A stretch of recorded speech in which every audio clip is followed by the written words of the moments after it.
Hello students of class ninth. आज हम लोग पढ़ेंगे स्ट्रक्चर ऑफ सेल, है ना।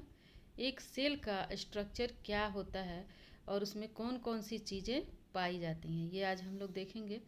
तो सबसे पहले उसका बाउंड्री जो होता है सेल का, उसको हम लोग बोलते हैं सेल मेम्ब्रेन और प्लाज्मा मेम्ब्रेन। दूसरे तरह का होता है एक सेल वाल। दो तरह का हुआ, एक तो सेल मेम्ब्रेन हुआ या प्लाज्मा मेम्ब्रेन हुआ, और उसका और एक तरह का होता है सेल वाल। जो सेल वाल जो है वो प्लांट्स सेल में पाया जाता है, और एनिमल सेल में सिर्फ प्लाज्मा मेम्ब्रेन या सेल मेम्ब्रेन पाया जाता है। ठीक है। अब है द न्यूक्लियस। न्यूक्लियस सब सारे सेल में पाया जाता है, और साइटोप्लाज्म। तीन चीज़ें मुख्यतः होती हैं सेल के अंदर, है ना। अब हम आगे देखेंगे कि आउटर मेम्ब्रेन जो है उसको तो हम लोग प्लाज्मा मेम्ब्रेन बोल रहे हैं, नहीं। अब ये प्लाज्मा मेम्ब्रेन जो है उसके अंदर क्या पाया जाता है, एक लिक्विड जेली लाइक स्ट्रक्चर पाया जाता है, जो कि जिसको हम लोग बोलते हैं साइटोप्लाज्म, है ना। यानी कि सेल का मटेरियल जो है, लिक्विड मटेरियल, उसको हम साइटोप्लाज्म बोलते हैं। ठीक है। इसी साइटोप्लाज्म में डिफरेंट एकदम सेंटर पे न्यूक्लियस पाया जाता है, और और ढेर सारे और भी दूसरे अदर ऑर्गेनेल्स पाए जाते हैं, छोटे छोटे ऑर्गेनेल्स पाए जाते हैं, जिनको हम लोग सेल ऑर्गेनेल्स बोलते हैं। ठीक है।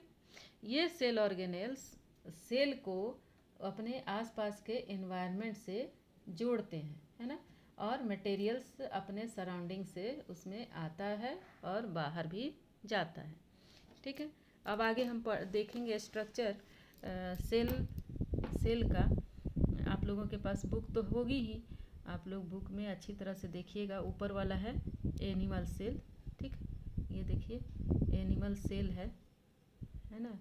एनिमल सेल, इसमें क्या क्या चीज़ें हैं आप लोग बुक में देख करके खूब अच्छी तरह से इसके स्ट्रक्चर को देख लीजिएगा। ये देखिए, ये हो गया आपको एनिमल सेल। ठीक, अल्ट्रा स्ट्रक्चर है ये, यानी कि इसको बड़ा करके दिखा रहे हैं। ये देखिए, एक ये सेल है पूरा एनिमल सेल। ठीक, एनिमल सेल हो गया। अब नीचे है प्लांट सेल। ठीक, आप लोग देख रहे हैं कि इसका जो बाहरी आउटर मेम्ब्रेन है वो बिल्कुल स्ट्रक्चर उसका एकदम लाइन खींचा हुआ, एकदम मतलब एक मैनेज व्यवस्था में है कि लाइन खींचा हुआ है खूब अच्छी तरह से। और यहाँ पे देख रहे हैं जिग जैग की तरह से उबड़ खाबड़ एनिमल सेल का आउटर मेम्ब्रेन है। ठीक है, ये समझ में आ रहा है आप लोग को। ये वाला पार्ट सेल वाल जो है वो बिल्कुल रिगिड होता है ना, इसीलिए इसको वाल बोलते हैं। ठीक है। अब आगे आप लोग 8 क्लास में कुछ थोड़ा बहुत इंट्रोडक्शन तो आपको हुआ ही था एनिमल सेल का और प्लांट सेल का, है ना। अब हम उसको एक एक करके सबको पढ़ेंगे। ठीक है, पढ़ेंगे प्लाज्मा मेम्ब्रेन। प्लाज्मा मेम्ब्रेन जो है वो कैसा होता है। प्लाज्मा मेम्ब्रेन एक सेमी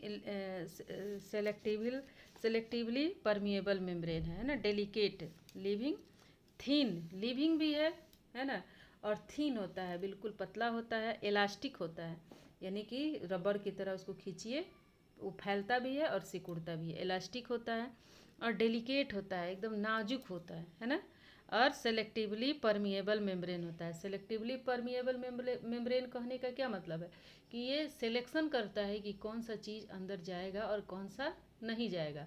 ऐसा नहीं है कि इसके अंदर जो आ रहा है, लिक्विड आ रहा है, सॉलिड आ रहा है, जो आ रहा है सो आ रहा है, जा रहा है, इस तरह नहीं होता है ना।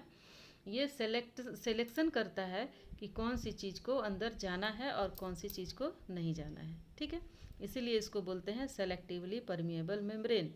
ठीक है, ये 70 एंगस्ट्रम थिक होता है ना। एंगस्ट्रम इसका बहुत ही माइक्रो थिकनेस को नापने का इंस्ट्रूमेंट, ये यूनिट है।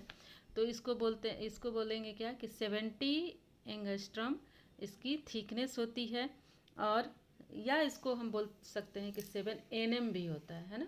7 nm इसकी थिकनेस होती है, या 70 एंगस्ट्रम थिकनेस होती है। ठीक है। अब इसको माइक्रोस्कोप में हम देख सकते हैं, सिंगल लाइट माइक्रोस्कोप में, है ना, कंपाउंड की ज़रूरत नहीं है, लाइट माइक्रोस्कोप में भी सेल मेम्ब्रेन दिखाई पड़ जाता है ना। अब इसको हम अच्छी तरह से देखेंगे कि क्या क्या और है। तो ये 75% किससे बना होता है, फॉस्फोलिपिड से बना होता है, और 25% में इसके प्रोटीन्स, कोलेस्ट्रॉल एंड पॉलीसैकेराइड्स होते हैं। ठीक है। अच्छा, अब ये फॉस्फोलिपिड का हम लोग देखेंगे स्ट्रक्चर कि किसने बनाया था। प्लाज्मा मेम्ब्रेन का स्ट्रक्चर हम लोग को देखना है कि किसने बनाया था। तो सिंगर एंड निकोलसन जो है वो एक मॉडल को सजेस्ट किए थे। सब लोग, सारे साइंटिस्ट लोग अपने अपने दिमाग से इसका बना रहे थे, क्योंकि ये क्या होता है, 3 डायमेंशनल होता है ना, तो इसको सूटेबल नहीं बैठ रहा था, सारे लोग बना रहे थे लेकिन ठीक नहीं हो रहा था। लेकिन निकोलसन एंड सिंगर ने 1972 में जा कर के इन्होंने एक मॉडल दिया, फ्लूइड मोज़ेक मॉडल, जो कि सब कोई सेटिस्फाइड हुआ कि हाँ ये मॉडल ही इसी तरह का प्लाज्मा मेम्ब्रेन होता है ना। तो प्लाज्मा मेम्ब्रेन के बारे में आगे और हम लोग पढ़ेंगे। ठीक है, इसका स्ट्रक्चर आप लोग देख लीजिएगा ठीक से, इसको हम ठीक से समझा देंगे। ठीक है।